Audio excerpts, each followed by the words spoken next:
مومن کی شان یہ ہے کہ انجانے میں بھولے میں گناہ ہو گیا تو سر جھکا کر کے چلتا ہے، شرمندگی سے ڈرتا ہے کہیں میرے مولا کی پکڑ نہ ہو جائے، رات میں مجھ سے ایسی خطا ہو گئی ہے، مجھ سے غلطی ہو گئی ہے، گناہ ہو گیا ہے۔ اب وہ دن بھر شرم سے چلتا رہتا ہے، شرماتا رہتا ہے، میں آسمان کی طرف منہ کیسے اٹھاؤں، رب تبارک و تعالی مجھ سے خفا تو نہیں ہے، ناراض تو نہیں۔ یہ فیلنگ مومن کی ہوتی ہے، لیکن جب کسی کے دل سے ایمان رخصت ہو رہا ہوتا ہے تو وہ گناہوں پر فخر کرنے لگتا ہے، کل رات میں نے جو کیا اچھا ہی کیا، کون سا برا کام کیا، اور پھر 4 لوگوں کو اپنے گناہ پہ گواہ بھی بناتا ہے۔ اس چیز سے، اس حرکت سے ہمیشہ بچتے رہے۔ گناہ کرنا اور ہے، اظہار گناہ اور بڑا گناہ ہے۔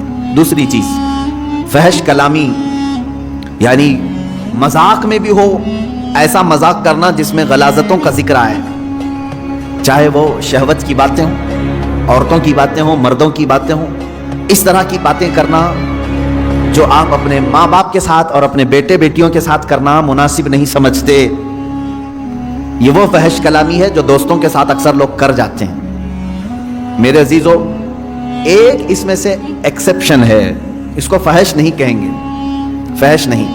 مثال کے طور پر شادی شدہ مرد اپنی بیوی سے ہم کلام ہے تنہائی میں، اور وہ آپس میں ایک دوسرے سے اپنے پرسنل معاملات میں بات کرتے ہیں، تو وہ اس آیت کے انڈر میں نہیں ہے۔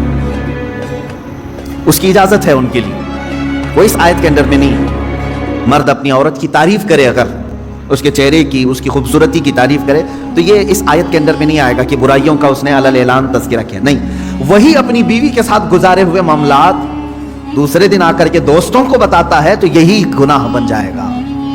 اپنی بیوی سے تذکرہ کرے گا، حلال ہے، لیکن جب دوسروں کے سامنے آ کر کے ان چیزوں کو بیان کرے گا تو یہ حرام ہے، اور وہ گناہ کر رہا ہے، بری بات کو علی الاعلان کر رہا ہے، حالانکہ اس کے لیے حلال تھا، لیکن یہ ذکر اپنی بیوی کے ساتھ کر سکتا ہے۔ یہی چیز عورتیں اگر اس طرح کی حرکتوں میں مبتلا ہیں کہ چاہے تم اپنے شوہر کے ساتھ جس طرح سے بھی رہو، حلال طریقے سے اسلام نے جو اجازتیں دی ہیں تم زندگی گزارو، ان کے ساتھ رات گزارو، لیکن رات کے معاملات کو اگر عورتیں 4 عورتوں میں بیٹھ کر کے بیان کرتی ہیں تو بھی وہ اس آیت کے انڈر میں آتی ہیں۔ اللہ رب العزت نے جن کے متعلق یہاں وعید بیان کی کہ یہ فحش کلامی کرنے والے اللہ کو ناپسند ہیں، اللہ ان کی طرف نظر رحمت نہیں فرمائے گا۔ عزیزان گرامی وقار، چاہے مردوں سے یہ خرابی ہو یا عورتوں سے یہ خرابی ہو، ان دونوں چیزوں سے بچنا چاہیے۔ شرم و حیا کے پیکر بنو، ان چیزوں کا تذکرہ زبان پر لانے سے تھوڑا بچتے رہو۔ ایک بات یہ بھی یاد رکھ لیں، آدمی کے نسب کا بھی پتہ بعض بزرگوں نے فرمایا اس کی زبان سے چلتا ہے۔ اگر زیادہ فحش کلامی کرتا ہے، غلیظ جملے بکتا ہے، تو اس کے نسب کے متعلق بھی بعض علماء نے انگلی اٹھائی ہے، کیونکہ شریف نسل والا آدمی اپنی زبان پر غلیظ باتیں لانے سے کتراتا ہے۔ جیسے ابھی عشاء کی نماز میں ہم نے ایک سورہ قلم کی تلاوت کی ہے، اس میں ایک بندے ولید بن مغیرہ کی 10 برائیاں اللہ نے گنائی ہیں، 10 برائیاں۔ وہ کیا کیا کرتا تھا؟ حضور پاک صلی اللہ تعالیٰ علیہ وسلم کو گالیاں دیتا تھا، رسول پاک صلی اللہ تعالیٰ علیہ وسلم کو کبھی جادوگر بولتا تھا، وہ کہتا کہ کبھی ان کو مرگی آتی ہے، بیمار ہیں، یہ سب جملے بکتا تھا۔ یہاں تک کہ حضور صلی اللہ علیہ وسلم جب آیتیں تلاوت کرتے تو یہ کہتا یہ تو پرانے لوگوں کی لکھی ہوئی آیتیں کہیں سے چرا کے تم لائے ہو، تو اس طرح کے جملے کہتا تھا۔ تو قرآن نے اس کے متعلق کیا بتایا؟ وہی جو ابھی میں نے جسٹ تھوڑی دیر پہلے کہا، فحش کلامی جو ہے وہ نسب کے اوپر شک پیدا کرتی ہے۔ قرآن نے کہا عتل بعد ذلک زنیم، یہ وہ شخص ہے جو زنا سے پیدا ہوا ہے، جو رسول مختار صلی اللہ تعالیٰ علیہ وسلم پر ایسی باتیں کر رہا ہے، جھوٹے الزامات لگا رہا ہے، تہمتیں لگا رہا ہے، اس کے نسب میں خرابی ہے۔ ولید بن مغیرہ مشہور شخص ہے، اور جب قرآن نے یہ بیان کیا تو دوڑتا ہوا اپنی ماں کے پاس گیا، کہا قرآن نے میری برائیاں گنائی اور یہ بھی کہا ہے کہ میں زنا سے پیدا ہوا ہوں، میرے باپ کا نام تو مغیرہ ہے۔ اپنی ماں کو گرا دیا، اس کے سینے پر بیٹھ گیا، کہا سچ سچ بتا میں کس کا بیٹا ہوں۔ اس کی ماں نے کہا بیٹا ولید، تو اگر مغیرہ کا ہی بیٹا ہوتا تو اپنی ماں کے سینے پہ چڑھ کے نہیں بیٹھا ہوتا۔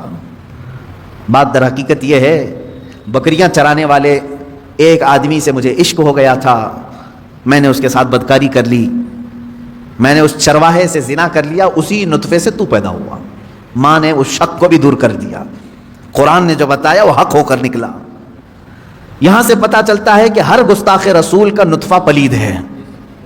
جو رسول کریم صلی اللہ تعالیٰ علیہ وسلم کی طرف انگلی اٹھائے اس کے نسب میں خرابی ہے.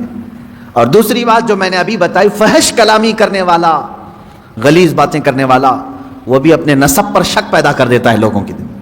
اس لیے گالی گلوچ زیادہ نہ کریں. لوگ تمہارے خاندانوں کو پہچانیں گے تمہاری زبان سے، تمہارے کلمات سے، تمہارے جملوں سے. تمہارے خاندانوں کو اگر محفوظ لوگوں تک پہنچانا ہے، اچھے خاندان کا ہونے کا پتہ دینا ہے، زبان کو سنبھال کر کے رکھو.